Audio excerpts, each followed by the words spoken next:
देखो, आवाज आ रही है ना? हेलो। यस सर, आ रही है, आ रही है। तो हमने लास्ट क्लास में जो यूनिट 4 थी ना, यूनिट 4 के सारे टॉपिक मैंने कवर कर दिए थे। ठीक है, तुम यहाँ पे मेरा स्क्रीन अगर विजिबल हो रहा हो तो सब में मैंने यूनिट डाल दिया पहले कि ये इस यूनिट का टॉपिक है, ये इस यूनिट का टॉपिक है। ऐसे करके मैंने डाल दिया। तो यूनिट 4 पूरा का पूरा हमारा कंप्लीट हो चुका है। क्लियर? ठीक है। यूनिट 2 का हाफ पोर्शन कंप्लीट हुआ था। ठीक है। अब यूनिट 2 के जो पोर्शन बचे हुए हैं, जैसा मैंने बताया था, तीतर बीतर सिलेबस डिजाइन किया गया है, जिसने भी डिजाइन किया हो। अब हमने इंडक्टेंस कैपेसिटेंस के बारे में समझ लिया, रेजिस्टेंस के बारे में हमने आइडिया ले लिया, स्किन इफेक्ट जो हमने पढ़ा था तो वहां पे देखा भी था। ठीक है, अब हम परफॉर्मेंस ऑफ ट्रांसमिशन लाइन के बारे में बात करेंगे। परफॉर्मेंस ऑफ ट्रांसमिशन लाइन क्या होता है? क्लियर है चीज? ठीक है, तो यूनिट 4 आपका हो चुका है। यूनिट 2 में अबाउट 60% सिलेबस हो चुके हैं, 50%, और 50% बचा हुआ है। क्लियर? तो वो जो 50% बचा हुआ है उसको हम स्टार्ट करने जा रहे हैं, क्योंकि हमने इंडक्टेंस और कैपेसिटेंस के बारे में पढ़ लिया और रेजिस्टेंस का भी आइडिया ले लिया कि R equal to rho into L by A होता है, और A effective cross sectional area होता है, जो कि स्किन इफेक्ट पे डिपेंडेंट होता है। क्लियर है चीज? क्लियर है? तो हम स्टार्ट करते हैं परफॉर्मेंस ऑफ ट्रांसमिशन लाइन। अगर हम परफॉर्मेंस की बात करें, अगर हम ट्रांसमिशन लाइन की बात करते हैं, तो ट्रांसमिशन लाइन बेसिकली क्या होता है? हेलो। ट्रांसमिशन जो है हेलो। वो बेसिकली क्या है? थ्री फेज सिस्टम है। हेलो। हाँ, हेलो। सर रिकॉर्डिंग ऑन कर दीजिए। रिकॉर्डिंग ऑन है। सर ऑन नहीं है। रिवीजन के ऑन तो है बेटा, रिकॉर्डिंग हो रही है।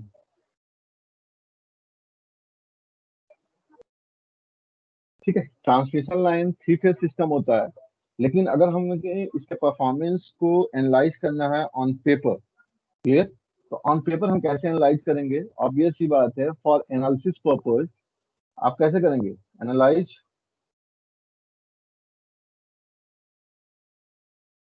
It on paper.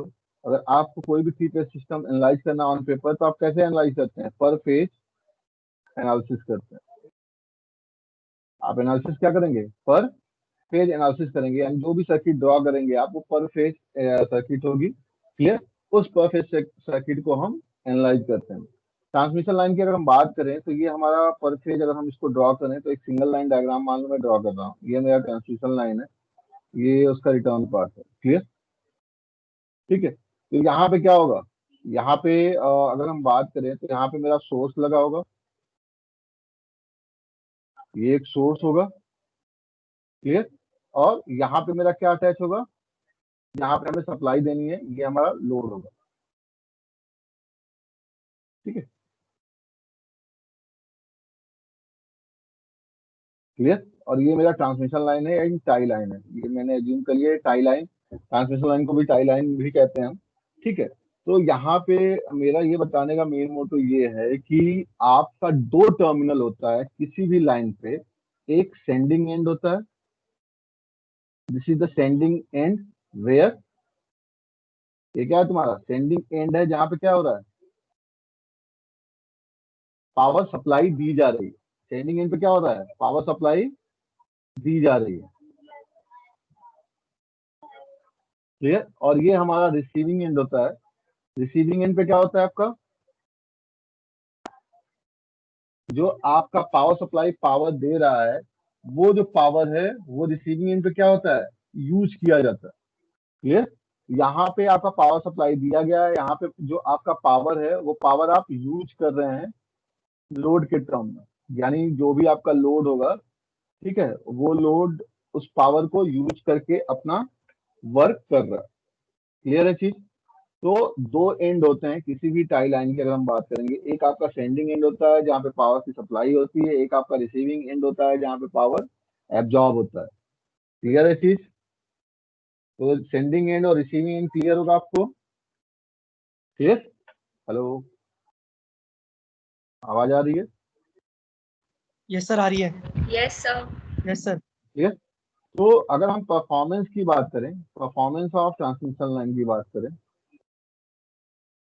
तो किन दो चीजों पे मेन डिपेंडेंट होगा, कौन बताएगा? एक आपका सेंडिंग एंड है यानी इनपुट पावर है, और एक आपका आउटपुट पावर है। ये एज्यूम करो पावर सप्लाई मतलब आपने यहाँ पे इनपुट पावर दे दिया और इस टर्मिनल पे आपको आउटपुट पावर मिल रहा है, और ये आउटपुट पावर लोड यूज कर रहा है। क्लियर? ठीक है, ठीक है। यहाँ पे आपका इनपुट वोल्टेज होगा और ये आपका आउटपुट वोल्टेज भी होगा। तो परफॉर्मेंस ऑफ ट्रांसमिशन लाइन किन दो चीजों पे डिपेंड करेगी? चलो मैंने हिंट भी दे दिया कि दो चीजें। अगर हम ऑन पेपर लोड इसको एनालाइज करना चाहें तो वो दो चीजें क्या होंगी? लोड हाँ हेलो लोड बेटा, आवाज कम आ रही है, बोलो। लोड लोड, इलेक्ट्रिकल टर्म में मैं बात कर रहा हूँ। एफिशिएंसी वेरी गुड, एफिशिएंसी और रेगुलेशन।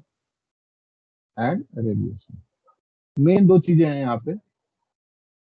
एफिशिएंसी, एफिशिएंसी क्यों? क्योंकि हमें ये जानना है कि जो हमारे लोड टर्मिनल पे पावर आ रहा है, क्लियर, वो कितना एफिशिएंट तरीके से हमारा लोड उसको यूज कर पा रहा है।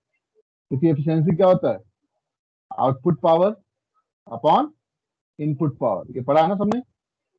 और किसी भी सिस्टम को एनालाइज करने के लिए हम ये चीज जरूर देखते हैं कि कितनी उसकी एफिशिएंसी है, कितना एफिशिएंटली वो वर्क कर रहा है। क्लियर है चीज? हेलो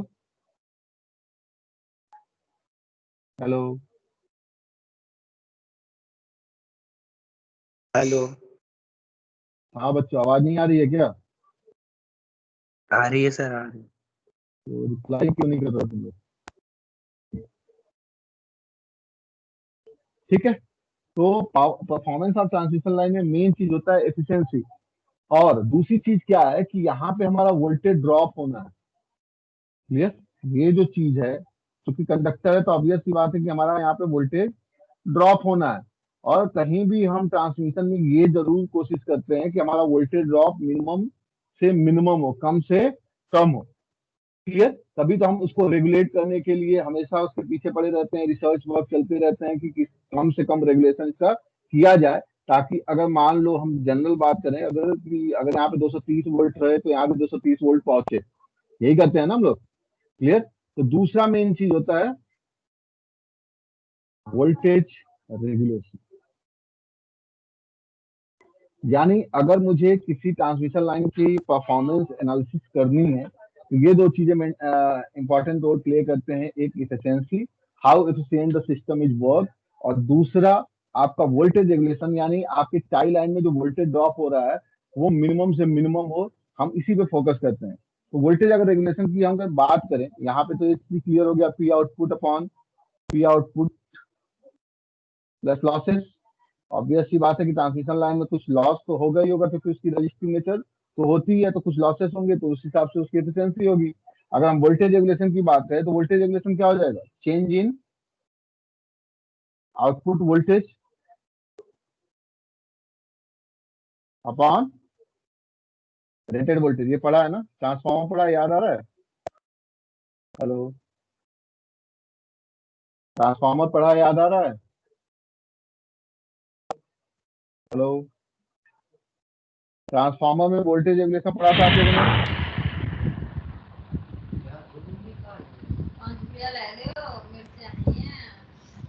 किसी ने ट्रांसफॉर्मर में वोल्टेज रेगुलेशन नहीं पढ़ा था? सर पढ़ा था, बट एक बार आप रिवाइज करा दीजिए। वो तो मैं कराऊंगा ही, तो मैं बस पूछ रहा हूँ वोल्टेज रेगुलेशन पढ़ा था कि नहीं हाँ पढ़ा सर, था? पढ़ा था वोल्टेज सर। रेगुलेशन क्या होता था वहां पे?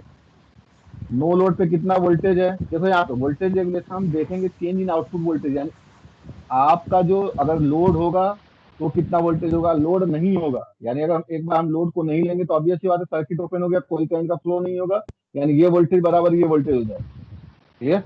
यानी input voltage equal to output voltage है, कोई रेजिस्टेंस कोई करंट फ्लो नहीं होगा तो वोल्टेज ड्रॉप नहीं होगा, जब वोल्टेज ड्रॉप नहीं होगा तो output voltage equal to input voltage के बराबर हो जाएगा। तो चेंज इन आउटपुट वोल्टेज का मतलब क्या हो गया? नो लोड कंडीशन से फुल लोड कंडीशन में जाने पे जितना चेंज इन वोल्टेज हो रहा है, और ये मैग्नीट्यूड होता है, this is not the phasor quantity.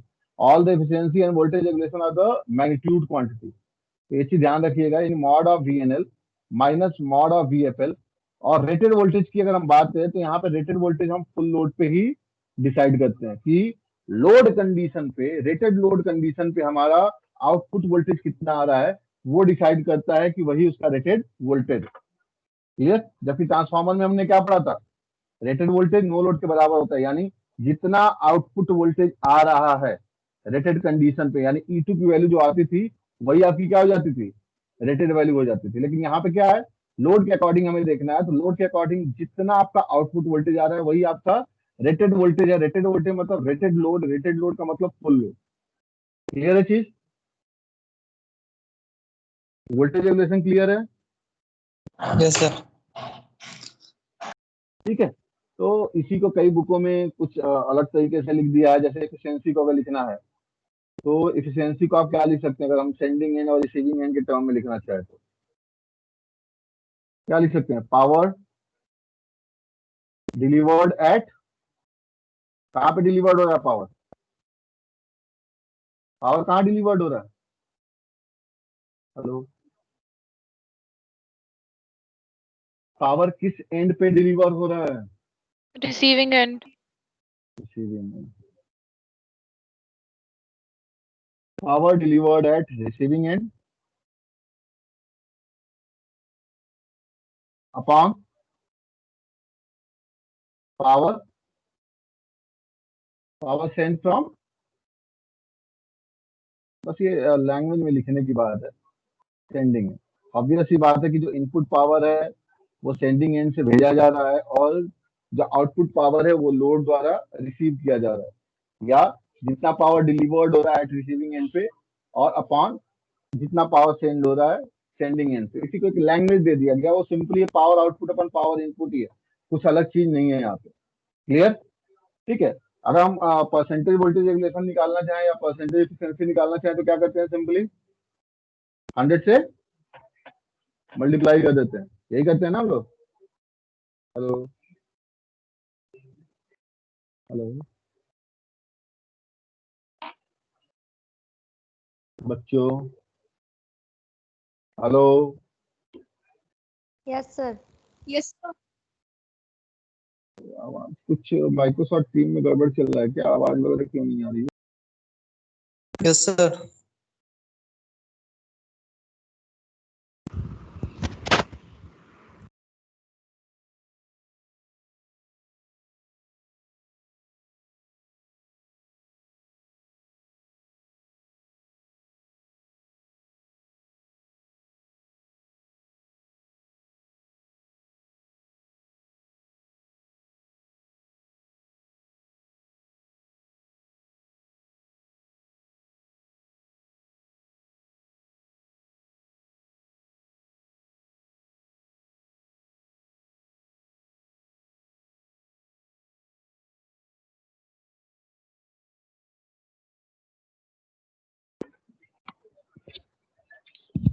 आवाज आ रही है क्या मेरी, कुछ गड़बड़ चल रहा है? सर आ रही है, आवाज आ रही है। Yes, sir. आ रही है आवाज।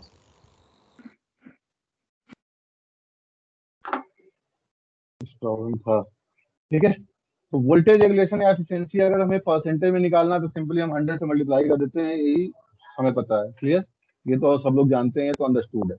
यानी परफॉर्मेंस ऑफ ट्रांसमिशन लाइन का मतलब ये होता है कि इन दो चीजों को हमें इवेल्युएट करना होता है, और ये दो चीजें हमें बता देती हैं कि वोल्टेज ड्रॉप कितना लाइन में हो रहा है या पावर लॉस कितना लाइन में हो रहा है, वही उसकी परफॉर्मेंस एनालिसिस हो जाती है। क्लियर? ठीक है, नेक्स्ट टॉपिक की तरफ बढ़ते हैं, classification of line.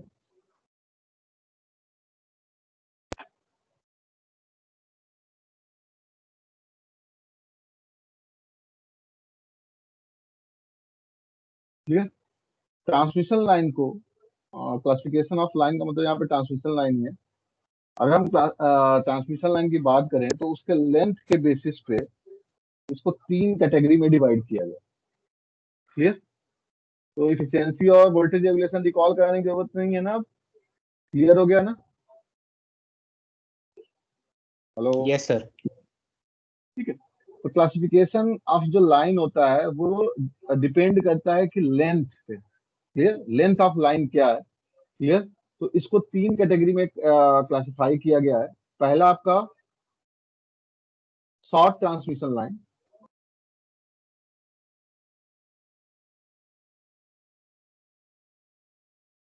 second one is the medium transmission line,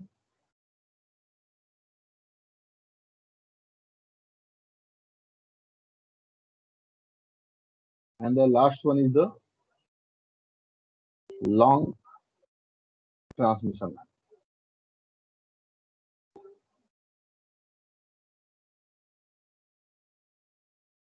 अगर हम लेंथ के बारे में बात कर रहे हैं तो कैसे इसको हमने कैटेगराइज किया है, क्लासिफाई किया है लेंथ पे बेस्ड। जो शॉर्ट ट्रांसमिशन लाइन होती है इसका जो लेंथ होता है and length of the line जो होता है वो 80 किलोमीटर के बिलो होता है।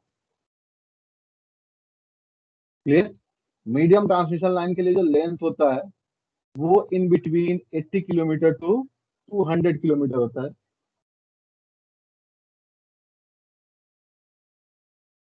एंड लॉन्ग ट्रांसमिशन लाइन के लिए जो लेंथ ऑफ लाइन होती है वो 200 किलोमीटर से ऊपर होती है। क्लियर? तो based on the length of the line, these are categorized in 3 segment, मतलब short transmission, medium transmission and long transmission line. Clear? Actually क्या होता है कि अगर तुम्हें याद आ रहा हो तो हमने डिस्कस किया था कि किसी भी ट्रांसमिशन लाइन के 2 टर्म्स होते हैं। क्लियर? वो दो टर्म्स क्या होते हैं, ये चीज हमने डिस्कस की थी, सीरीज टर्म एंड शन टर्म। याद आ रहा है कुछ ऐसा? कुछ हमने डिस्कस किया था कभी जब हमने ट्रांसमिशन लाइन का नेटवर्क पढ़ा था तो हमने ये चीज डिस्कस की थी। Hello? Yes, sir. Yes, sir. तो सीरीज में क्या होता है कि रेजिस्टेंस होता है लाइन का और उसका इंडक्टेंस होता है, यानी उसका इंडक्टिव रिएक्टेंस होता है। और शंट में क्या होता है, कंडक्टेंस होता है, यानी जो डाइलेक्ट्रिक लॉस को रिप्रेजेंट करता है। और दूसरा क्या होता है, कैपेसिटेंस होता है लाइन का। यानी इसके 2 पैरामीटर्स हो गए, यानी एक सीरीज पैरामीटर हो गया और एक आपका शंट पैरामीटर हो गया।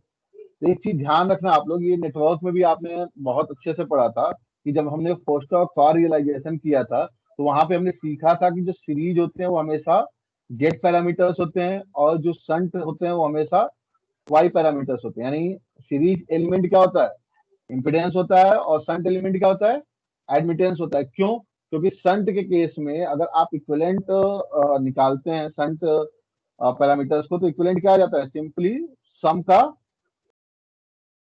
शंट एडमिटेंस का सम आ जाता है। अगर इक्विवेलेंट वैल्यू निकालें, अगर बहुत सारे शंट एलिमेंट एक दूसरे के पैरेलल में जुड़े हुए हैं तो उसका इक्विवेलेंट एडमिटेंस क्या होगा, ऑब्वियस सी बात है कि सारे एडमिटेंस का इंडिविजुअल सम।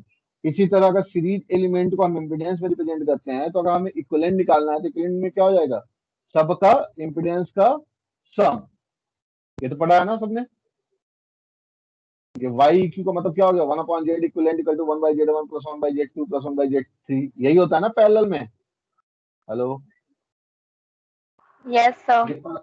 ठीक है? तो एक चीज अपने दिमाग में रखना, ये जो हम एनालिसिस, मैथमेटिकल एनालिसिस जो करने जा रहे हैं उसको ये चीज दिमाग में आपको रखना है कि सीरीज एलिमेंट रेजिस्टेंस और इंडक्टेंस होते हैं और पैरेलल एलिमेंट कंडक्टेंस और कैपेसिटेंस होता है। लेकिन कंडक्टेंस को हम नेग्लेक्ट कर देते हैं, इसको 0 ले लेते हैं। क्यों ले लेते हैं? क्योंकि इसकी वैल्यू, मतलब इसका जो लॉस टर्म होता है वो काफी कम होता है, इसलिए हम प्योर कैपेसिटेंस मान के चलते हैं कि हमारा जो एडमिटेंस टर्म है वो प्योर कैपेसिटेंस है। यस? लेकिन हम यहाँ पे केवल जेड और वाई के टर्म में सारी एनालिसिस करेंगे और जेड और वाई के टर्म में ही लिखेंगे क्योंकि ये कॉम्प्लेक्स टर्म है। कभी भी ध्यान रखना, Z and Y is the complex term, it is not a magnitude. Z R plus J X आएगा, वाई क्या आएगा, समथिंग जी प्लस क्या आ जाएगा, 1/jxc, यही आएगा ना? हेलो? मतलब जी प्लस जे एक्स सी। अगर हम y की बात करें, यहाँ पे हम देखें तो y इक्वल टू क्या आएगा, g plus J omega C.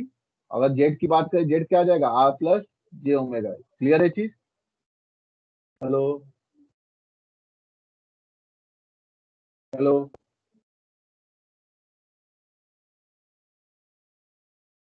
आवाज आ रही है मेरी? आवाज आ रही है मेरी? Yes sir. Yes sir. Yes sir आवाज आ रही है। आवाज आ रही है तो रिप्लाई कर दिया करो, कोई भी रिप्लाई कर दिया करो, थोड़ा सा मुझे हिम्मत आती है, नहीं तो मैं खोल के बैठ जाता हूँ कि आवाज आ रही कि नहीं आ रही है।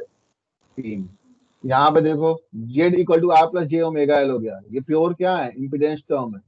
वाई इक्वल टू क्या हो जाएगा, कंडक्टेंस मतलब रेजिस्टेंस का इनवर्स, और जे ओमेगा सी मतलब 1/j ओमेगा सी का इनवर्स, यही है ना। तो ये कंडक्टेंस, ये क्या हो गया, एडमिटेंस टर्म हो गया। तो ये दोनों क्या है, कॉम्प्लेक्स डोमेन के टर्म है। इसको आप ये मत सोच के चलना कि ये मैग्नीट्यूड है, पहली चीज तो ये चीज दिमाग में रखना है आपने। क्लियर, ठीक है। तो हमने इंडक्टेंस, कैपेसिटेंस, ये सारी चीजें मैंने पढ़ ली है। तो हम ऑलरेडी जानते हैं कि हमें इंडक्टेंस कैसे कैलकुलेट करना है, कैपेसिटेंस कैसे कैलकुलेट करना है। अब हम केवल ट्रांसमिशन लाइन पर फोकस करेंगे, वहां पे देखेंगे क्या क्या चीजें हो रही हैं, कैसे कैसे हो रही हैं। क्लियर, ठीक है। तो हमने ट्रांसमिशन लाइन को क्लासिफाई कर लिया कि ये तीन कैटेगरी के होते हैं, short, medium and long transmission line. Clear. तो सबसे पहले मैं यहाँ पे स्टार्ट करने जा रहा हूँ, मतलब थोड़ा सा ब्रीफ बस कर दे रहा हूँ। क्या ब्रीफ कर रहा हूँ, देखो यहाँ पे शॉर्ट ट्रांसमिशन लाइन में क्या होता है। शॉर्ट ट्रांसमिशन लाइन में जो लाइन चार्जिंग कैपेसिटी होती है वो काफी कम होती है। Line charging capacity is very less, very very less. तो अगर लाइन चार्जिंग कैपेसिटी बहुत कम है तो क्या होगा, कौन बताएगा। अगर line charging capacity very very less है तो क्या होगा।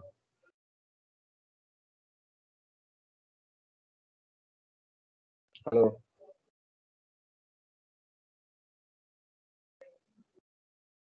हेलो। ऑब्वियस सी बात, चार्जिंग कैपेसिटेंस की वैल्यू क्या होगी, चार्जिंग कैपेसिटेंस की वैल्यू क्या होगी, इज ऑल्सो कम होगी। Very less. जब ये लेस होगा तो हम यहाँ पे चार्जिंग कैपेसिटेंस को नेग्लेक्ट कर देंगे।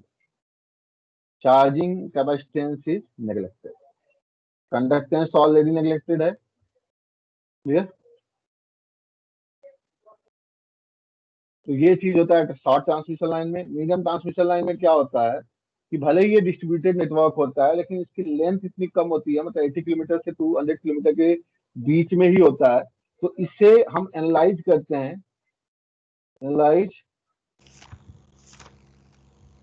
दिस टाइप ऑफ लाइन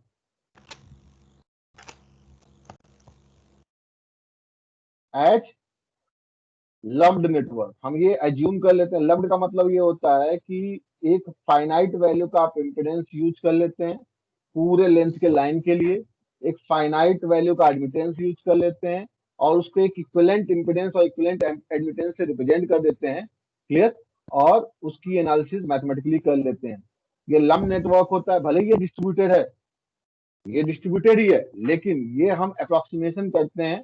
ठीक है, ये हम अप्रोक्सीमेशन करते हैं, और ये एक लम्प्ड नेटवर्क होता है। ठीक है, अप्रोक्सीमेशन करके हम इसे as a lump network analyse करते हैं। ठीक, ये दो तरह के होते हैं, नॉमिनल। नॉमिनल वर्ड इसीलिए यूज किया गया है कि आपने अप्रोक्सीमेट करके इसको इस टाइप के नेटवर्क में कन्वर्ट किया है, नॉमिनल टी एंड नॉमिनल पाई। अभी हम देखेंगे एक एक करके, जब एनालिसिस करेंगे तो देखेंगे कैसे हो रहा है। ठीक। और लॉन्ग ट्रांसमिशन लाइन में आप कोई छेड़छाड़ नहीं कर सकते, क्योंकि बहुत वाइड लेंथ का, बहुत ही लॉन्ग लेंथ का ये लाइन हो जाता है। तो ये, इसको हम जब सॉल्व करेंगे ना, सॉल्व या एनालाइज, और एनालाइज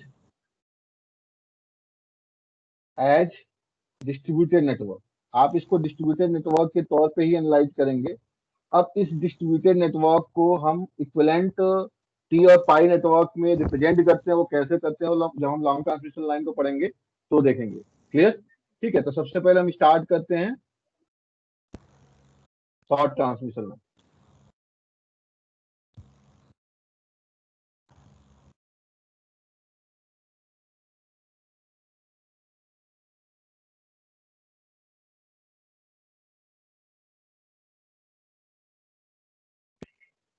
शॉर्ट ट्रांसमिशन लाइन में क्या होगा, सीरीज पैरामीटर क्या होते हैं, इम्पीडेंस जेड। क्लियर। और संट पैरामीटर यहाँ पे नेग्लेक्टेड है, तो ऑब्वियस सी बात है कि संट एलिमेंट नहीं आना है। क्लियर है चीज? Hello Yes, sir. हेलो, ठीक है। तो हमने शॉर्ट ट्रांसमिशन लाइन को रिप्रेजेंट कर दिया, सिंपली सीरीज एलिमेंट होगा जो कि इम्पीडेंस होगा। इम्पीडेंस में क्या आएगा? इम्पीडेंस में क्या क्या एलिमेंट आ जाएगा? एक रजिस्टर और दूसरा इंडक्टर।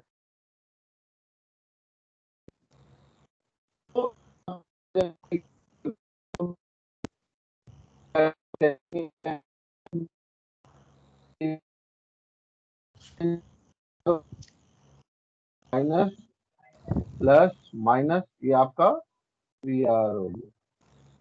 क्लियर? और कुछ होगा नेटवर्क में? हेलो, तो नेटवर्क शॉर्ट ट्रांसमिशन लाइन का नेटवर्क क्लियर है। इसमें हमने पहली चीज क्या मानी Yes, थी? sir. Capacitance is neglected.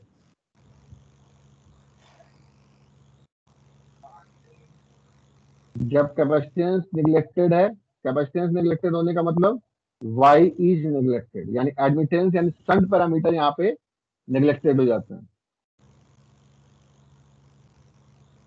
Word में लिखना है तो यहाँ पे बस यही हो जाएगा कि शंट पैरामीटर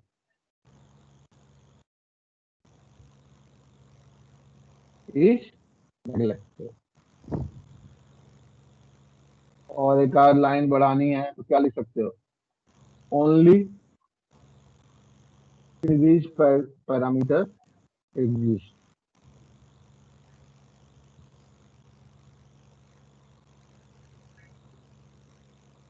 क्लियर? ठीक है।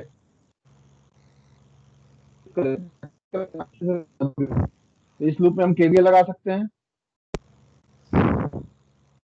लगा सकते हैं।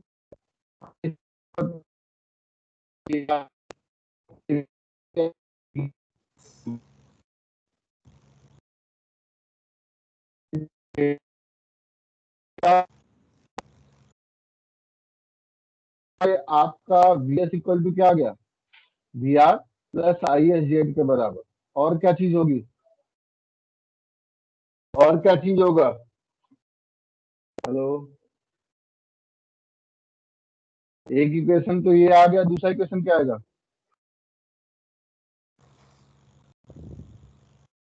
दूसरा इक्वेशन क्या आएगा? Sushil, Sushil, Sushil, Rashika,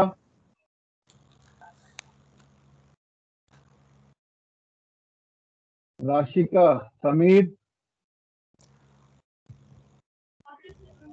Shreya, Sakshi, IS equal to IR। I S equal to I R. आवाज मेरी नहीं आ रही है क्या? तुम लोग तो पहुंच नहीं रही है क्या? सर बीच में का नाम बोल हेलो दिखाई सर नहीं बीच कर बीच रहा, में रुक जाती है। हेलो बीच बीच में रुक हेलो जा रहा है। यस सर कॉलेज का नेटवर्क ही कैसा है? हेलो यस सर सर आधे आप टाइम तो आवाज ही हेलो नहीं आती। Hello hello yes sir hello अब आ रही है सर। आवाज आ रही है अब सर, आ आप रही है, कंटिन्यू अब आ रही करो। है। सर हम आपकी आ रही है हमें। सर कट कट के आ रही है आपकी आवाज, बट आ रही है।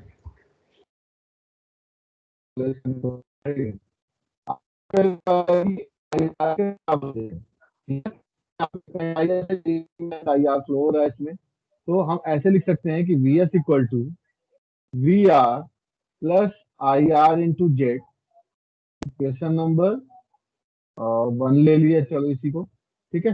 And equation number 2 is the I S equal to I are.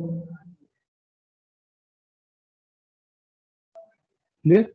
ठीक है। अब देखो यहाँ पे वेयर जेड क्या है? यहाँ पे वेयर जेड इक्वल टू क्या हो जाएगा? R plus J XL. Clear? XL की वैल्यू क्या हो जाएगी? ओमेगा एल के बराबर। ये तो पढ़ रखा होगा सभी ने। हेलो, इतना तो Yes, पता है sir. ना? ठीक है। तो अब हम क्या करेंगे, हमें देखो main performance of the line देखना होता है। परफॉर्मेंस ऑफ द लाइन का मतलब ये होता है कि हमें ये देखना है कि वोल्टेज रेगुलेशन की वैल्यू क्या आ रही है। मेन कंसर्न हमारा क्या है, वोल्टेज रेगुलेशन की वैल्यू क्या आ रही है।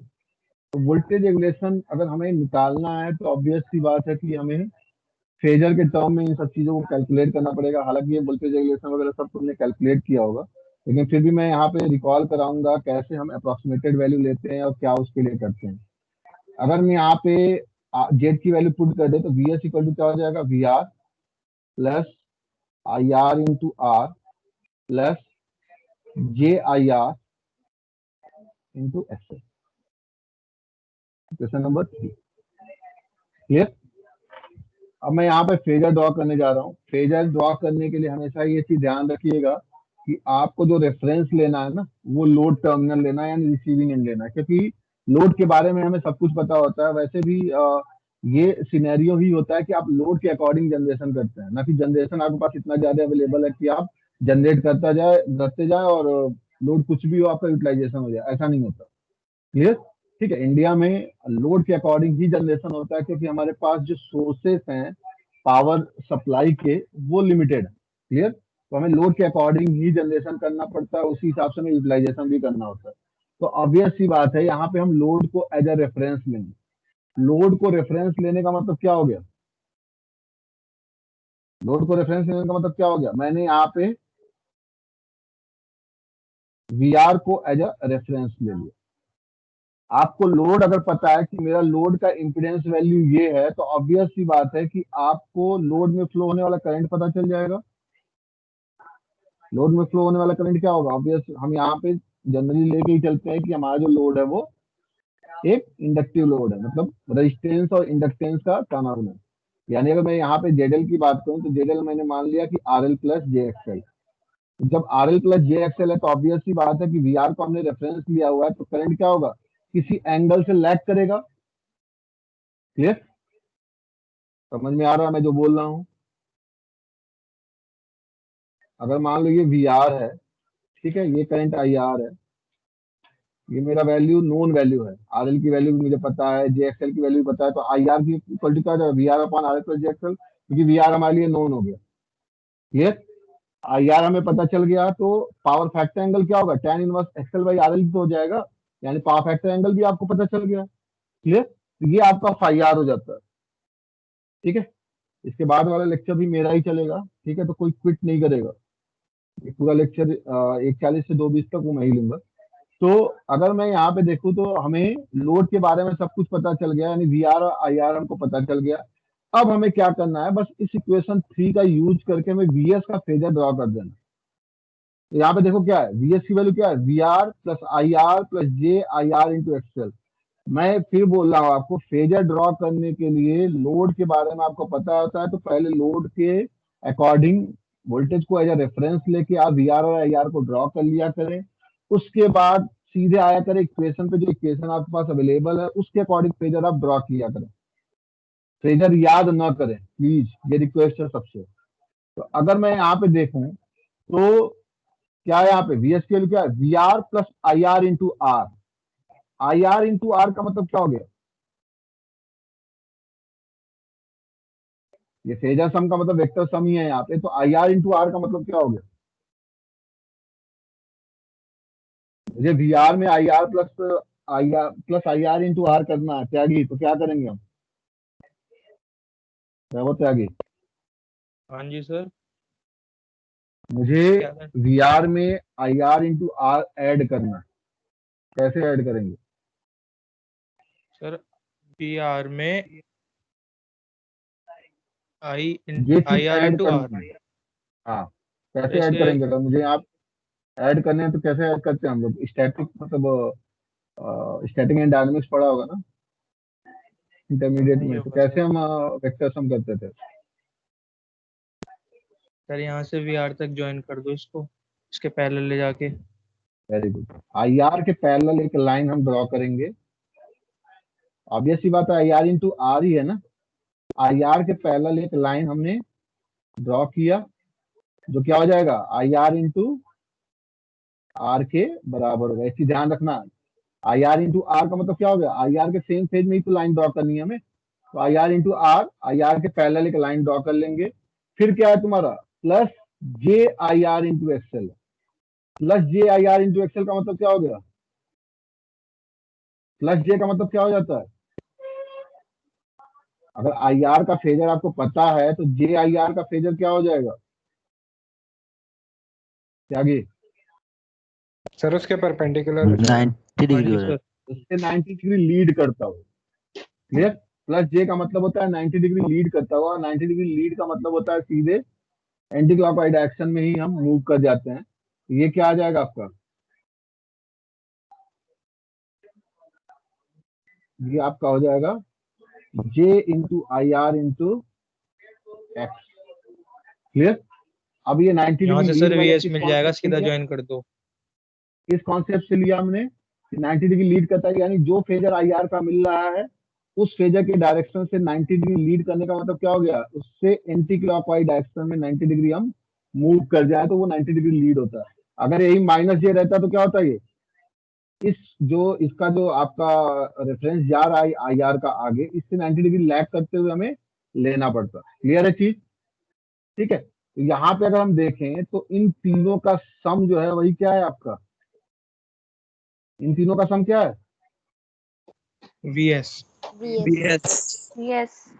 एस के बराबर है। यही मेरा वीएस हो गया। क्लियर? ठीक है, और ये एंगल मैंने मान लिया कि ये फाइव एस है। ठीक है, क्लियर है चीज? अब देखो तुमने मेजरमेंट में भी पढ़ा होगा, तुमने ट्रांसफार्मर में भी पढ़ा होगा। वही चीज फिर से मैं दोबारा पढ़ाने जा रहा हूँ। वोल्टेज रेगुलेशन वगैरह कैसे कैलकुलेट कर लेते हैं, अप्रोक्सीमेशन जो होता है वो कैसे हम करते हैं। तो अब हम यहाँ पे क्या करेंगे कि वीएस को उसके हॉरिजॉन्टल और वर्टिकल कंपोनेंट में ब्रेक करेंगे। मैं दो तरीके बताऊंगा, दोनों तरीका ध्यान से देखना क्या हो रहा है ये। ठीक है, इस पॉइंट को मैंने मिला दिया और इस पॉइंट को मैंने आगे तक मिला दिया। ये मेरा ओ, इस पॉइंट को मैंने मान लिया ए, इस पॉइंट को मैंने ले लिया बी, ये पॉइंट ले लिया मैंने सी, और ये पॉइंट ले लिया मैंने डी। क्लियर? ठीक है, फिलहाल तो पहला अप्रोच देखते हैं, अप्रोच वन। अप्रोच वन में हम वर्टिकल और हॉरिजॉन्टल कंपोनेंट में सिंपली ब्रेक करने जा रहे हैं। तो अगर मैं वीएस के हॉरिजॉन्टल कंपोनेंट को देखूं, यानी वीएस कॉस फाइव एस की वैल्यू बताऊं, वीएस कॉस फाइव एस की वैल्यू क्या होगी? फोरवाल, वीएस कॉस फाइव एस की value V R I R के टर्म में क्या होगा? VS So cos phi S VR यहाँ पे cos क्या है? phi r. ओसी के बराबर ही है। वीएस कॉस फाइव एस क्या है यहाँ पे? ओसी के बराबर ही तो है। ओडी Yes, का sir. वो कंपोनेंट जो हॉरिजॉन्टल पे आया है वो क्या है? ओसी के बराबर है, वीएस कॉस फाइव एस। और ये ओसी किसके बराबर हो जाएगा? O A plus A B plus BC के बराबर, यही होगा ना? हेलो? Yes, sir. ठीक है, तो ओ ए की वैल्यू किसके बराबर है? V R plus A B की वैल्यू किसके बराबर हो जाएगी? ए बी की वैल्यू किसके बराबर होगी? ये एंगल फाइव आर है।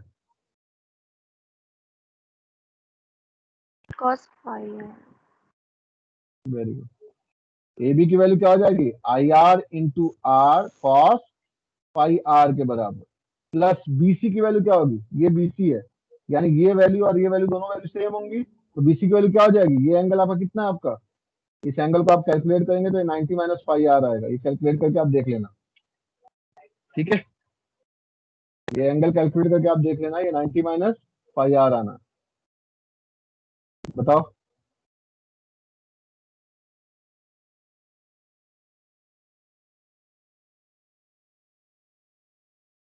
हेलो? ये 90 माइनस फाइव आर आएगा, कैसे आएगा बता दूं ये क्या? हेलो? अच्छा, ये एंगल कितना होगा? फाइव आर के बराबर ही तो होगा। देखो ये एंगल और ये एंगल, दोनों एंगल क्या है? सेम ही है ना। एक लाइन ये चल रहा है और यहाँ पे एक लाइन मैंने और ले लिया है। ये एंगल भी फाइव आर है तो ये भी एंगल भी क्या होगा? फाइव आर होगा। वही चीज है यहाँ पे, ये एंगल फाइव आर है तो ये भी एंगल क्या होगा? फाइव आर होगा। और ये क्या है? 90 डिग्री है तो 90 डिग्री में से माइनस कर देंगे तो ये 90 माइनस फाइव आर हो जाएगा। क्लियर है ना ये चीज? ये अगर 90 डिग्री है तो ये एंगल क्या हो जाएगा? 90 माइनस फाइव आर। किसी को डाउट है क्या कि एंगल 90 माइनस फाइव आर कैसे आ रहा है? हेलो हेलो, आवाज नहीं आ रही है मेरी? सर आ रही हेलो, है। हाँ तो बताओ, किसी को डाउट है ये एंगल 90 माइनस फाइव आर कैसे होगा? अभी भी अगर क्वेरी हो तो पूछ लो प्लीज। सिंपल ज्योमेट्री है और कुछ नहीं है।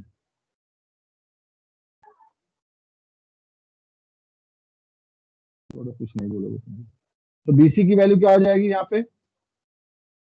बीसी की वैल्यू क्या हो जाएगी? I R into X cos 90 minus five R, यही होगा ना? Yes sir. यही तो होगा। Yes clear? सर। तो आपका जो वैल्यू आ जाएगा वो आ जाएगा आपका V R plus I R into R cos five R plus I R X sine five R. ये आ गया V S cos five R, equation number 1। Clear? Similarly V S sine five S क्या आ जाएगा?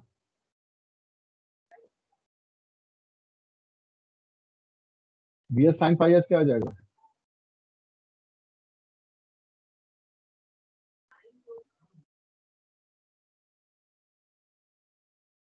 V S sine five S क्या आएगा बताओ जल्दी। V S sine five S का मतलब क्या हो गया? हेलो, इस ओडी का वर्टिकल कंपोनेंट और इस ओडी का वर्टिकल कंपोनेंट क्या होगा? यही कंपोनेंट होगा ना, सीडी। ये क्या है? V S sine five S is the CD. और सीडी की वैल्यू क्या हो जाएगी? सीडी की वैल्यू कैसे कैलकुलेट करेंगे हम? अब मान लो मैंने इसको ई ले लिया, इसको एफ ले लिया, तो सीडी की वैल्यू कैसे कैलकुलेट करेंगे? डीएफ में से सीएफ की वैल्यू माइनस कर दें तो मुझे क्या मिल जाएगा? डीसी सीडी मिल जाएगा। इस पूरे डीएफ में से सीएफ की वैल्यू माइनस कर दें तो मुझे क्या मिल जाएगा? डीसी। क्लियर? और डीएफ की वैल्यू क्या होगी यहाँ पे? सर डीएफ की वैल्यू क्या होगी? इस सर एक कंपोनेंट मिनट। का वर्टिकल कंपोनेंट। क्या? सर करना क्या चाह रहे हैं हम? फिर सर को यहाँ ब्रेक क्यों कर रहे हैं? हम करना यही चाह रहे हैं ना कि हमें मैग्नीट्यूड निकालना है। किस चीज का? और मैंने क्या बोला तुमको कि लोड के बारे में हमें सब कुछ आइडिया होता है, नहीं वी आर, आई आर और कॉस फाइव आर। इसके टर्म में हमें वोल्टेज रेगुलेशन निकालना है। हमें वी एस आई एस से कोई मतलब नहीं है, वी एस से मतलब नहीं है। हमें सिंपली मतलब है वी आर से, आई आर से और कॉस फाइव आर से। ये हमें ठीक करना है। ठीक है सर। ठीक है? ठीक है सर। कि लोड टर्मिनल के बारे में पूरा आइडिया होता है, वहीं से हमें अप्रोक्सीमेटेड रिजल्ट निकालना होता है। तो अगर हम सीडी की वैल्यू कैलकुलेट करेंगे तो क्या होगा? इस पूरे वैल्यू में से इस वैल्यू को माइनस कर देंगे तो हमें सीडी मिल जाएगा। तो सीडी की वैल्यू क्या हो जाएगी? डीएफ। डीएफ की वैल्यू क्या होगी? ये जो कंपोनेंट है आई आर इंटू एक्स का, इसका वर्टिकल कंपोनेंट यानी I R X sine 90 minus five R, और इसमें से माइनस क्या कर देंगे हम? सीएफ। सीएफ की वैल्यू क्या होगी? ईबी के बराबर होगी। ईबी क्या है? इस कंपोनेंट का वर्टिकल कंपोनेंट है, यानी I R R sine five R. ये वैल्यू क्या आ जाएगी तुम्हारी? I R X cos five R minus I R R sine five R. Equation number 2। अब क्या होता है प्रैक्टिकली, अगर आप कैलकुलेट करने बैठोगे तो इनका स्क्वायर करते हैं, यानी इक्वेशन 1 का स्क्वायर किया प्लस इक्वेशन 2 का स्क्वायर किया। ठीक है? तो क्या आ जाएगा? यहाँ पे वी एस स्क्वायर आ जाएगा और यहाँ पे क्या आ जाएगा? Cos square phi S plus sine square phi S क्या हो जाएगा? 1। वी एस स्क्वायर की वैल्यू क्या आ जाएगी? V R plus I R R cos five R plus I R X sine five R का whole square plus I R X cos five R minus I R R sine five R का whole square. अब approximation हम क्या करते हैं ये मैं बताने जा रहा हूँ। होता क्या है, ये जो वर्टिकल वैल्यू दिख रही है आपको, डिफरेंस दिख रही है और ये सबका सम दिख रहा है। तो इसका जब स्क्वायर करेंगे ना और इसका जब स्क्वायर करेंगे, तो जब इसका स्क्वायर करेंगे तो इसके रेस्पेक्ट में ये वैल्यू काफी कम होती है। ठीक है? अगर वर्टिकल कंपोनेंट की बात करें तो जो वर्टिकल वैल्यू होगी वो काफी कम होगी, तो इसलिए हम इसके रेस्पेक्ट में इसको नेग्लेक्ट कर देते हैं। यानी यहाँ पे आप बोल सकते हैं अप्रोक्सीमेटेड वैल्यू ऑफ वीएस अगर मुझे निकालना है तो उसके लिए अप्रोक्सीमेशन यही करते हैं कि जो वर्टिकल कंपोनेंट होता है यानी I R X cos phi R minus I R R sine phi R, जब हम इसका स्क्वायर करेंगे ना तो ये और कम, मतलब वैल्यू और कम हो जाएगी। ये मच लेसर देन क्या है, वर्टिकल हॉरिजॉन्टल कंपोनेंट यानी V R plus I R R cos phi R plus I R X sine phi R के स्क्वायर। तो इसलिए हम इसके रेस्पेक्ट में ये जो वर्टिकल कंपोनेंट है उसको नेग्लेक्ट कर देते हैं और सीधे सीधे लिख देते हैं कि वी एस स्क्वायर की वैल्यू अप्रोक्सीमेटली आ जाएगी V R plus I R R cos phi R plus I R X sine phi R के स्क्वायर। ठीक, क्योंकि हमने वर्टिकल टर्म को नेग्लेक्ट कर दिया तो ऑब्वियस सी बात है वी एस की वैल्यू अप्रोक्सीमेटली किसके बराबर आ गई, V R plus I R into R cos phi R plus I R into X sine phi R के बराबर। क्लियर। हमें क्या निकालना, वोल्टेज रेगुलेशन। अगर मैं वोल्टेज रेगुलेशन की बात करूं तो वोल्टेज रेगुलेशन क्या बताया था मैंने, V no load minus V full load upon V full load. Clear. No load, अगर मैं इस शॉर्ट ट्रांसमिशन लाइन को एनालाइज करूं, नो लोड का मतलब क्या हो गया, आई आर की value zero, I R zero हो गया तो वी आर की वैल्यू क्या हो जाएगी, वी एस के बराबर हो जाएगी। क्लियर है चीज। नो लोड का मतलब क्या हो गया, load terminal is open circuit, load terminal open circuit यानी आई आर की वैल्यू जीरो, आई एस भी जीरो हो जाएगा। जब आई आर और आई एस दोनों जीरो हो जाएंगे तो वी एस की वैल्यू वी आर के बराबर हो जानी है। यानी नो लोड वोल्टेज की वैल्यू अगर हम फाइंड आउट करें तो क्या हो जाएगा, ये वी एस के बराबर मॉड ऑफ वी एस के बराबर माइनस फुल लोड की वैल्यू मैंने मान लिया कि ये वी आर है, mod of V R upon full load rated value mod of V R के बराबर। तो यहाँ पे मैंने देखो तुम ध्यान से, तो इसमें मैंने कहीं भी बार नहीं यूज किया। बार नहीं यूज किया मतलब क्या है, ये प्योर मैग्नीट्यूड क्वांटिटी है। तो अगर मैं ये चीज कैलकुलेट करना है मुझे वोल्टेज रेगुलेशन, तो हम यहाँ से सीधे सीधे कैलकुलेट कर सकते हैं कि V S minus V R की वैल्यू मेरी क्या आ गई, I R into R cos phi R plus I R into X sine phi R. ठीक है। और वोल्टेज रेगुलेशन की वैल्यू अप्रोक्सीमेटेड वैल्यू क्या आ गई, V S minus V R upon V R. Clear. और ये क्या आ जाएगा, approximately I R R cos phi R plus I R X sine phi are upon V R के लिए। अब बताओ इस फॉर्मूले में कहीं भी तुम्हारा वी एस आ रहा है, जो फाइनल वैल्यू है I R R cos phi R और I R X sine phi R के टर्म में, क्या यहाँ पे वी एस आ रहा है, हेलो नहीं आ रहा, No, नहीं आ sir. रहा। तो लोड के बारे में अगर हम पता है ना, लोड के बारे में पता है तो लोड का पावर फैक्टर पता है, उसकी करंट की वैल्यू पता है, ट्रांसमिशन लाइन के बारे में मुझे पता ही है कि आर की वैल्यू और एक्स की वैल्यू क्या होगी, तो सिंपली ये वैल्यू पुट करके मैं आंसर निकाल लेना होता है और कुछ नहीं करना है। वोल्टेज रेगुलेशन हम सीधे ऐसे कैलकुलेट करते हैं। ये तरीका तो बताया मैंने कि पूरा इतना इतना करना है, ये चीज करना है। अप्रोक्सीमेटेड वैल्यू निकालने के लिए ना सीधे सीधे भी एक तरीका है, आपको ये सब करने की जरूरत नहीं है। सिंपली मैथमेटिकल अप्रोच यूज करते हैं हम यहाँ पे। जो ओडी की वैल्यू है वो अप्रोक्सीमेटली हो जाएगी ओसी के। क्यों हो जाएगी, क्योंकि ये फाई एस की वैल्यू ना बहुत कम होती है, टेंडिंग टू जीरो मान लो, 0.1 डिग्री हो गया, 0.2 डिग्री होगा, ऐसा ही होगा। तो फाई एस की वैल्यू बहुत कम है यहाँ पे, phi S is nearly equal to 0 degree. तो ऑब्वियस सी बात है ओडी की वैल्यू क्या हो जाएगी, ओसी के बराबर हो जाएगा। क्लियर है चीज। Hello, am I audible. Yes, sir. Approximation मैं सीधे यहीं पे कर दे रहा हूँ, वहां पे वर्टिकल टर्म में या हॉरिजॉन्टल टर्म में करने की जरूरत नहीं है। मैं phi S tending to zero मान रहा हूँ, तो ओडी की value approximately equal to OC हो गया। और ये क्या हो जाएगा, ओसी की वैल्यू किसके बराबर होगी, O A plus A B plus B C के बराबर। और यही वैल्यू क्या है, ओडी इक्वल टू क्या हो जाएगा, वी एस। और ये क्या हो जाएगा, ओ ए की value V R plus I R into R cos phi R, ये आपका ए बी हो गया ये वैल्यू, और बीसी की वैल्यू क्या हो गई, I R into X sine five R. तो मुझे कुछ करने की जरूरत नहीं है, यहीं से मैंने वैल्यू कैलकुलेट करके सीधे सीधे रख दिया। ये मुश्किल से 3 लाइन में हो गया, ठीक है ना। तो आप ये भी कर सकते हैं, आप ऐसे भी कर सकते हैं, दोनों तरीका है आपके पास कि वर्टिकल को बाद में हम काम वही कर रहे हैं, यानी वर्टिकल कंपोनेंट को जीरो करने का मतलब यही हो गया कि आपका जो फाइव है वो अप्रोच कर रहा है जीरो को, तभी तो वर्टिकल कंपोनेंट नहीं होगा। क्लियर। तो आप पहले ही उसको यूज कर लीजिए कि फाइव चेंजिंग टू जीरो है तो ODJ approximately equal to OC हो गया, और वो क्या हो जाएगा, O A plus A B plus BC के बराबर, वैल्यू पुट कर दीजिए और यहाँ से आप आंसर निकाल लीजिए, V S minus V R upon V R की वैल्यू क्या आ जाएगी, approximately I R R cos five R plus I R X sine five R upon. ये मशीन में जब हम ट्रांसफार्मर पढ़ रहे थे वहां पे डिस्कस किया था, अगर याद हो तो। याद है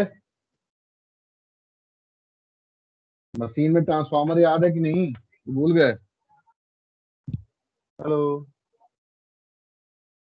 हेलो हेलो, आ रही है सर, आवाज आ आवाज आ रही रही है। है, ठीक है। वोल्टेज रेगुलेशन यहाँ से निकल जाएगा। वोल्टेज रेगुलेशन को हम ऐसे भी लिख सकते हैं, voltage regulation equal to R cos five R upon V R upon I R plus X sine five R upon V R upon I R. Per unit value भी हमने थोड़ा सा पढ़ा था वहां पे। पर यूनिट वैल्यू का मतलब होता है कि बेस वैल्यू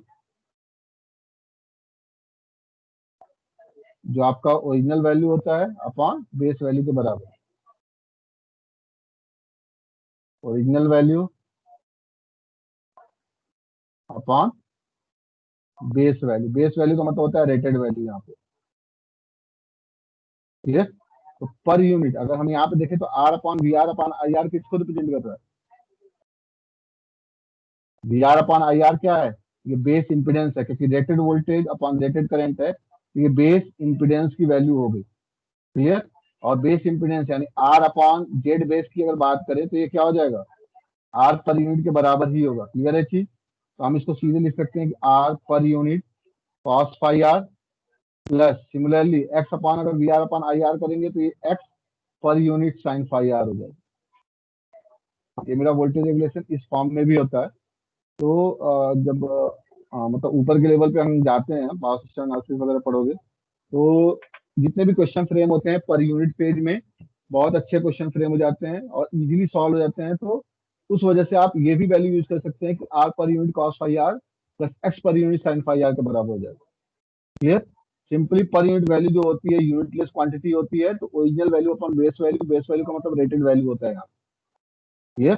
तो रेटेड वैल्यू आप ऑब्वियस सी बात है कि रेटेड वोल्टेज और रेटेड करंट या रेटेड पावर से ही कैलकुलेट करते हैं।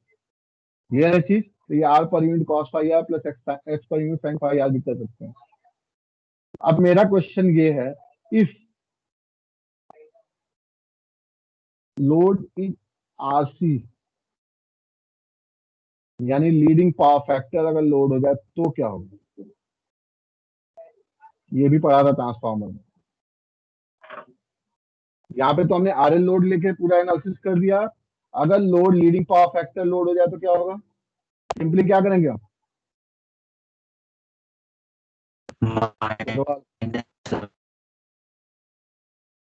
Football. Hello hello hello, hello sir. तुम ही बता दो, जो बोल रहा है वही बता दे। अगर लीडिंग पावर फैक्टर लोड हो जाएगा तो वोल्टेज रेगुलेशन निकालने के लिए सिंपली क्या करेंगे हम,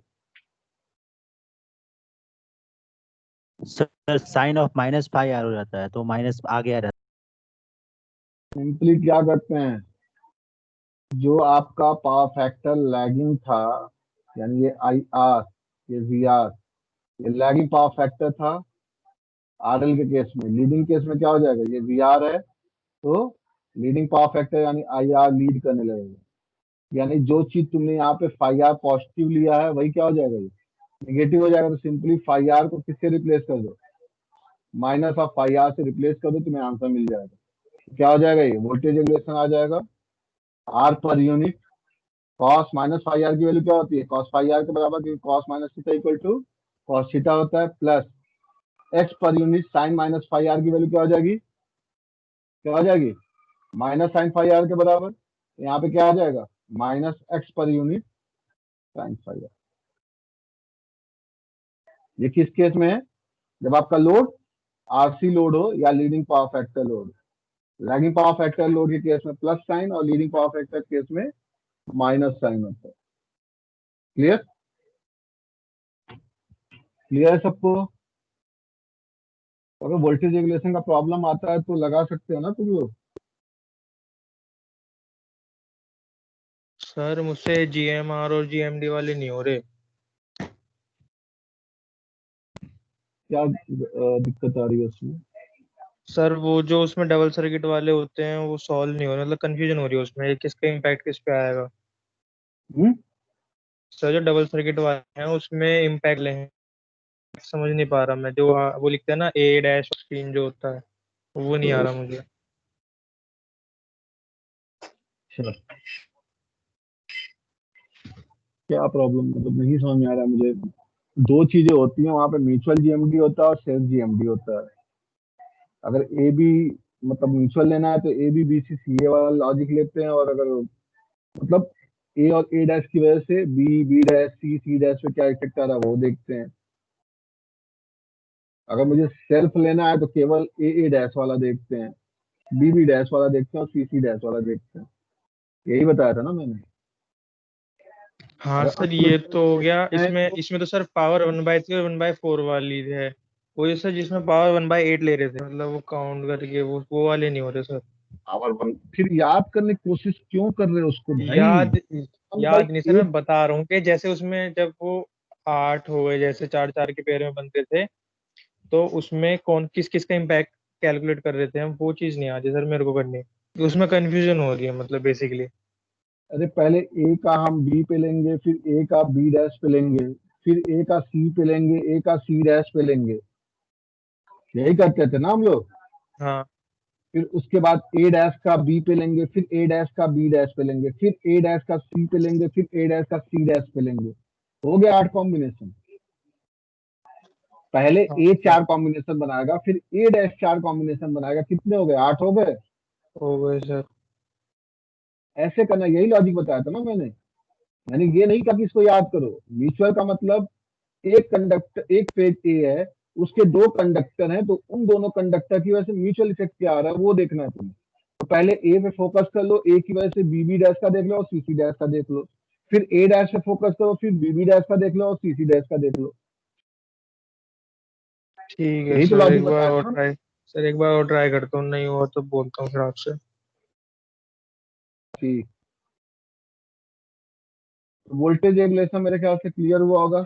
और जनरली जो वोल्टेज रेगुलेशन का प्रॉब्लम होता है ना, वो शॉर्ट ट्रांसमिशन लाइन में ही आता है, और मतलब मीडियम ट्रांसमिशन लाइन या लॉन्ग ट्रांसमिशन लाइन में जल्दी नहीं पूछता, उसमें बस थ्योरी पार्ट में ही आ जाता है, कवर कर लेता है। तो मेन क्या था यहाँ पे, फेजर ड्रॉ करना। देखो कभी भी ये क्रिटिकल पार्ट में भी अगर आता है ना, मेन होता है फेजर ड्रॉ करना। आप ये करने की बजाय, ये जो चीज है इतना करने की बजाय सिंपली आप क्या करें, ये लॉजिक जो मैंने बताया पहले ही आप इसको एज्यूम कर लें और सीधे सीधे निकाल दीजिए, ये किया करें। ठीक है, तो ये चीजें होती हैं। क्लियर, ठीक है। तो आपको शॉर्ट ट्रांसमिशन लाइन में बस सर्किट डायग्राम ड्रॉ करना है, और उससे रिलेटेड आपको फेजर डायग्राम ड्रॉ करना है किसी भी इसमें।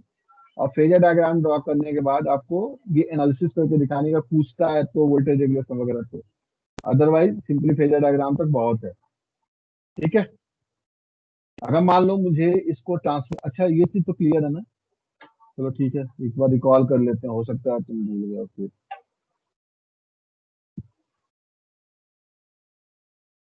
टू पोर्ट नेटवर्क पढ़ा सबने, टू पोर्ट नेटवर्क पढ़ा है ना कि नहीं पढ़ा है। हेलो, करा हेलो। है सर, लास्ट टाइम में ही करा है। हम्म, तो टू पोर्ट नेटवर्क की तरह ये भी सर्किट आपको दिख रही होगी कि चार टर्मिनल हैं और दो पोर्ट हैं, एक इनपुट पोर्ट और दूसरा आउटपुट पोर्ट, तो एक टू पोर्ट नेटवर्क ही हो गया। क्लियर है चीज? ठीक है। तो अगर हम टू पोर्ट नेटवर्क की बात करें, अगर हमें पता रहता था ये VS है, ये मेरा IS है, ये मेरा IR है और ये मेरा VR है, V1 I1 और V2 I2 के टर्म में तुमने पढ़ा होगा। इसको मान लो ये V1, ये I1, ये I2 और ये V2, इसी के टर्म में पढ़ा है ना। तो हमने क्या पढ़ा था कि V1 I1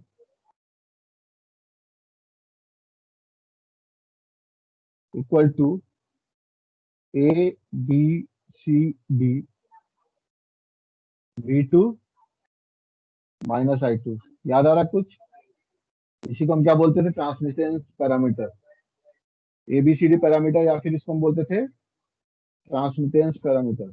याद आ रहा है कुछ? हेलो हेलो हाँ सर, आ रहा है। ठीक है। तो अगर मुझे शॉर्ट ट्रांसमिशन लाइन के लिए ट्रांसमिटेंस पैरामीटर या ABCD पैरामीटर निकालना है तो कैसे निकालेंगे? ये मेरा शॉर्ट ट्रांसमिशन लाइन है, ये मेरा Z है, इसकी वैल्यू IS, ये मेरा VS, ये मेरा IR और ये मेरा VR। ABCD पैरामीटर में क्या होता है? V1 equal to A into V2 plus B into minus I2, I1 equal to C into V2 plus D into minus I2। Minus I2 क्यों लेते हैं? क्योंकि हमें एज्यूम कर लेते हैं कि हमारा जो करंट है दोनों पोर्ट पे नेटवर्क की तरफ आ रहा है, इसलिए यहाँ पे माइनस साइन आ जाता है। याद आ रहा है इसको सब कुछ ना? ये सर, ये चीजें तो पढ़ी है ना सबने? हेलो हाँ सर, हेलो वो जो आपने क्वेश्चन निकाली थी वही आ जाएगी यहाँ पे। ठीक है। अब देखो यहाँ पे मैंने KVL लगा के दो इक्वेशन निकाले थे। एक VS इक्वल टू, क्या निकाला था मैंने? VR plus IR into Z। तो इसको मैं ऐसे लिख सकता हूँ, VR plus Z into IR। कोई दिक्कत है? Question number 1। ठीक है। दूसरा मेरा क्या निकला था? IS equal to IR। क्या मैं इसको ऐसे लिख सकता हूँ? 0 इंटू VR प्लस IR। किसी कोई प्रॉब्लम है इसमें? इसमें किसी को प्रॉब्लम है कोई? क्या मैं इसको ऐसे लिख सकता हूँ?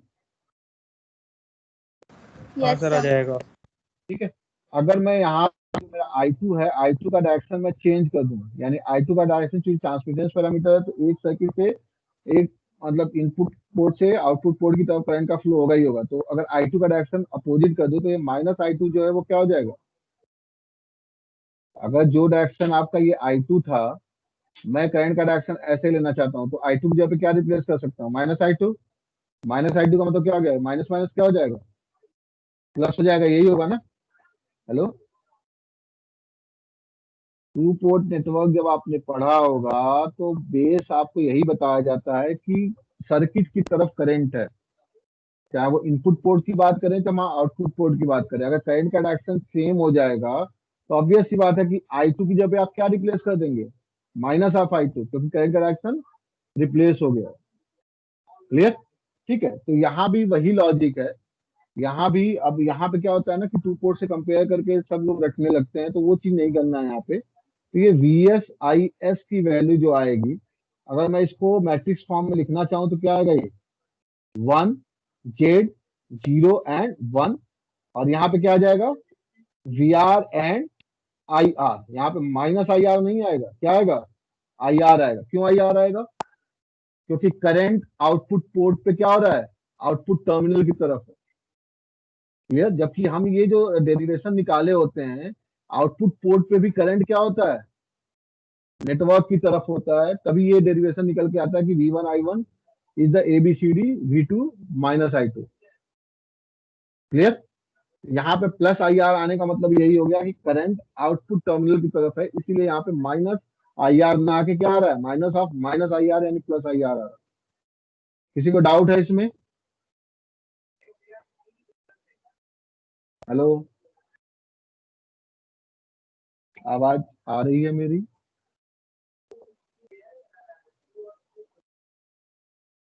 अरे प्रभु कोई भी बता दो भाई, आवाज आ रही है मेरी? Yes sir. तो ऐसा गलती मत करना कि इसको टू पोर्ट नेटवर्क से कंपेयर करने के चक्कर में इसको तुम लिख देना plus minus Z into minus I R, और यहाँ पे लिख के आ जाना 0 V R plus -1 minus I R. नहीं, ये चीज हमें नहीं करना है, ये चीज ध्यान दें। क्लियर? हमें पता है कि आउटपुट टर्मिनल पे ही करंट का डायरेक्शन है, तो यहाँ पे बस आई आर की जब माइनस आई आर हो जाएगा, एबीसीडी पैरामीटर तो वही रहेंगे। क्लियर? वो चेंज नहीं होने, वो एक कॉम्प्लेक्स पैरामीटर आते हैं, वो वही रहेंगे।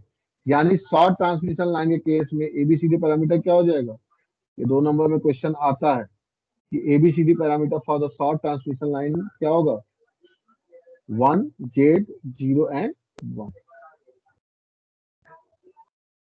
क्लियर? हेलो, क्लियर है चीज? Yes, sir.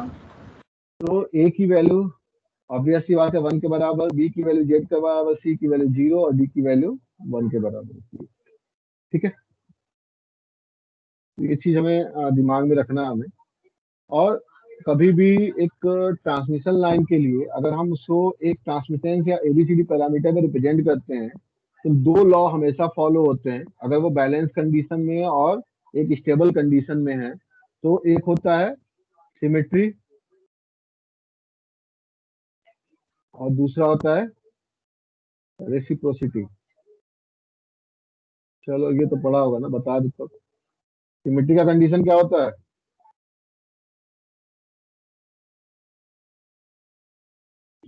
अगर सिमेट्रिकल नेटवर्क है तो सिमेट्री का कंडीशन क्या होता है, टू पोर्ट में एबीसीडी पैरामीटर के टर्म में। अरे ये तो रट लिए होगे तुम लोग उस समय, बताओ भाई।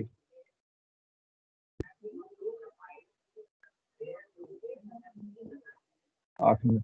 A equals D, symmetricity की condition A is equals to D.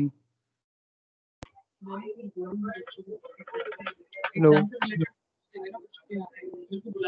अच्छा बोलना है बस, आज ये आप रहिए, अब बस खत्म कर देंगे।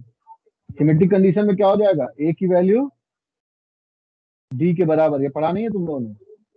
और रेसिप्रोसिटी कंडीशन क्या होता है, AD minus BC equal to 1। तो ये चीज हमेशा कोई भी नेटवर्क हो, चाहे वो नॉमिनल टी हो, नॉमिनल पाई हो, मीडियम ट्रांसमिशन लाइन के केस में, चाहे शॉर्ट ट्रांसमिशन लाइन हो, हर केस में symmetric as well as reciprocity condition for a balance network must be follow. तुम यहाँ भी देख सकते हो, यहाँ पे क्या हो रहा है, ए की वैल्यू डी के बराबर है जो कि 1 है। अगर मैं शॉर्ट ट्रांसमिशन लाइन के बारे में ही बात करूँ तो equal to B equal to 1 है। अगर मैं एडी माइनस बीसी भी कैलकुलेट करूँ तो इसकी वैल्यू भी 1 आएगी, 1 into 1 minus Z into 0 equal to 0, यानी 1 माइनस 0 इक्वल टू 1। ये कंडीशन हमेशा फुलफिल होगी। ठीक है, एक मिनट जरा सुन लो, मैम कुछ कहना चाहती हूँ प्रगति में। Hello hello. Yes, ma'am. हाँ स्टूडेंट्स, आप लोगों का भी ST1 है 28 से, राइट? तो आप लोगों को कुछ इंस्ट्रक्शंस दे रही हूँ जो कि आप सारे सेक्शन बी के जितने भी सब्जेक्ट्स आप लोग पढ़ रहे हैं ना आपके क्लास में, सब में आप लोग उसको फॉलो करो तो अच्छा रहेगा। सबसे पहले आप लोगों को जो आप कॉपी में आंसर्स लिखोगे तो ये कोशिश करना ऊपर में नाम लिखेंगे, अपना रोल नंबर लिखेंगे आप, ठीक है? और सारे लोग नाम और रोल नंबर जो है वो राइट हैंड साइड पे लिखोगे, ठीक है, टॉप में। उसके बाद जब आप पेपर लिखना शुरू करते हो तो जो बड़े आंसर्स है, जैसे सेक्शन ए में आपके 3 क्वेश्चन रहेंगे 2-2 नंबर के, तो प्रॉपर नंबरिंग करते हुए जैसे क्वेश्चन 1A वो साफ सुथरा दिखना चाहिए और वो जब आप स्कैन करोगे तो कटना नहीं चाहिए, ठीक है? ऐसे करते हुए आपने 1 पेज में या 1.5 पेज में कर लिया कंप्लीट। सपोज आपका सेक्शन ए वाला पार्ट 1.5 पेज में खत्म होता है तो वो नीचे वाला पेज ना तो आधा पेज छोड़ दो, नेक्स्ट पेज से आप क्वेश्चन 2A, ठीक है, इसको सॉल्व करोगे, सपोज वो आपका क्वेश्चन एक पेज में खत्म हो जाता है, तो आप नेक्स्ट पेज से ऊपर से शुरू करना, क्योंकि पिछले बार का एक्सपीरियंस रहा है कि आप लोग क्या करते हो, जहां पे खत्म हुआ उसके नीचे में थोड़ी सी जगह बची वहीं दूसरा क्वेश्चन शुरू कर देते हो, गंदे तरीके से लिखते हो, क्वेश्चन नंबर दिखता नहीं है, तो उसको चेकिंग करने में दिक्कत आती है। तो आप कोशिश ये करिएगा कि आपका एक तो बहुत नीट एंड क्लीन रहे, प्लस जैसे एक क्वेश्चन कहीं खत्म हो रहा है और नीचे में थोड़ी सी जगह बची है, तो उसको नेक्स्ट पेज पे लेके चले जाओ दूसरे क्वेश्चन को, ठीक है। और जहां पे एग्जाम खत्म हो जाएगा तो वहां पे एंड ऑफ द एग्जाम डाल दीजिएगा, तो इससे आपको भी पता रहेगा कि कितने नंबर ऑफ पेजेस आपको लगे और एंड हुआ है, तो गलती से कोई स्कैन करना, और हर पेज पे अपना क्वेश्चन ये पेज नंबर जरूर डालिए, जिससे आपको स्कैनिंग करते वक्त भी दिक्कत ना आए। अच्छा, स्कैन जब आप करते हैं तो कई बार ऐसा होता है बेडशीट आ जाती है, हाथ आ रहा है, तो आपको प्रॉपर स्कैन करके उतने एरिया को सिलेक्ट करके अच्छे तरीके से स्कैन करके आपको पोस्ट करना है, ठीक है। तो ये चीजों का थोड़ा ध्यान रखिए, ये आपके फायदे के लिए भी है, क्योंकि आप लोग ऐसे करोगे तो कई बार ऐसा होता है कोई क्वेश्चन छूट जाता है, ठीक है। तो इस तरीके से आपको पूरा पेपर नीट एंड क्लीन लिखना है। अच्छा, आपके जो अभिज्ञान है उस पे 3 पेपर, उस पे आपको आप लोग के इस पे मीन्स अभिज्ञान पे आपको सेट दिखेगा, मीन्स आपको क्वेश्चन पेपर ऐसा लिखा हुआ दिखेगा अनाउंसमेंट में कि question paper on suppose control system, कहाँ दिखेगा, अनाउंसमेंट में जो सबसे ऊपर में रहता है वहां आपको जैसे आप मेरा असाइनमेंट खोल के पीडीएफ आपने देखी है, बिल्कुल वैसे उस पेपर को क्लिक करोगे और आपको असाइनमेंट जैसा पेपर का पीडीएफ लगा हुआ दिखेगा, उस पेपर को आप ओपन करेंगे और सॉल्व करना शुरू कर दोगे। अब जब जमा करना है आपको, तो जैसे आपने असाइनमेंट को सबमिट किया था बिल्कुल उसी तरीके से सबमिट करना है आपको। तो उसमें एक चीज का ध्यान रखना है कि जब पेपर कंप्लीट हुआ तो वहां पर वो बोलता है सबमिट, ठीक है। सबमिट करने के बाद एक और स्क्रॉल करोगे तो नीचे बोलता है कि आप इसको पहले तो शायद सेव चेंजेस है और फिर उसके बाद सबमिट है, 2 बार बटन क्लिक करनी है, ये ध्यान रखना, क्योंकि आपने शायद उसमें सेव चेंज कर दिया और सबमिट नहीं किया तो ड्राफ्ट में जाके आपका पेपर सेव हो जाएगा, वो हमारे तक पहुंचेगा नहीं, ठीक है। तो ये ध्यान रखना है कि जब आप पेपर को जैसे असाइनमेंट को सबमिट किया था तो 2 बार क्लिक करना होता है, शायद पहले सेव चेंजेस आएगा और नीचे फिर सबमिट आएगा, फाइनल सबमिशन, तो दोनों को क्लिक करना है, तब जाके वो पेपर प्रॉपर अभिज्ञान पे सबमिट होगा। और टाइम लिमिट उसकी ऑलरेडी पहले से डाल दिया जाएगा, तो आपको उस टाइम लिमिट के अंदर आपका पेपर पोस्ट होना चाहिए, ठीक है। अच्छा, आप लोग ना जिनके पास स्कैनर्स हैं और आप यदि इसको एक्सप्लोर कर सकते हो तो मोबाइल पे स्कैनर डॉक लिख लीजिए कहीं, स्कैनर डॉक, ये वाला स्कैनर का ऐप आप अपने मोबाइल में डाल लें, तो उससे क्या होगा, जब आप इसकी पीडीएफ बनाएंगे ना तो वो हर पेज पे रिसाइज करने के लिए कहता है, तो आप अपने हिसाब से वो पूरी पीडीएफ को रिसाइज कर सकते हो, जिससे आपको अपलोडिंग के टाइम पे दिक्कत ना हो। अदरवाइज स्कैनर से भी मैंने देखा है अपलोड हो जाएगा, दिक्कत नहीं होगी, लेकिन आप यदि ट्राई करना चाहते हो तो अपने मोबाइल पे एक ऐप डाउनलोड करो स्कैनर डॉक के नाम से, और अभी मैंने पेपर से पहले अभी 1-2 दिन में ट्रायल करके देखो, कोई भी पेज का स्कैन लेके उसको सेट करके उसकी साइज रिड्यूस करके उसको चढ़ा के देखिए, साइज लेकिन इतनी रिड्यूस करो जो कि हमें विजिबल हो, ठीक है, वो प्रॉपर दिखनी चाहिए। तो ये पूरा अंदाजा ले लेना और उसके बाद आपको अभिज्ञान पे ही सबमिट करना है पेपर को, ठीक है, ओके। और पेपर को लिखना सही तरीके से, जो मैंने पहले आपसे डिस्कस किया है, क्योंकि पिछले बार आप लोगों का जो पेपर सबमिशन थे वो बहुत अच्छे तरीके से नहीं थे, पेपर मुड़ रहा है, उसके ऊपर अलग कलर का कलर आ गया, तो थोड़ा सा लाइट ऑन करके प्रॉपर स्कैनिंग करो और उतना पोर्शन जो आपका क्वेश्चन का है वो दिखना चाहिए। I think you got my point, ठीक है। Yes, anybody can say yes, ma'am, so that I can conclude. Yes, ma'am. Okay then. And in your control system, syllabus will be total 1 unit, full 1 unit, and second unit में up to transient response specifications के numericals तक रहेगा, study state नहीं डाल रहे हैं हम, ठीक है। So up to transient response specification से पहले ये भी रहेगा, स्टडी स्टेट से पहले मैंने जितना पढ़ाया सब कुछ रहेगा, स्टडी स्टेट वाला जो पढ़ाया है उसको छोड़ देना, बाकी ट्रांजिएंट रिस्पांस स्पेसिफिकेशन में जिसमें टीपी टीडी टीआर निकाला है आपने वो सारी चीजें रहेंगी, न्यूमेरिकल्स भी आएंगे, और जो मैंने आप लोगों को सॉल्व एग्जांपल्स दिए उनको अच्छे से प्रैक्टिस कर लीजिएगा, ओके। Thank you.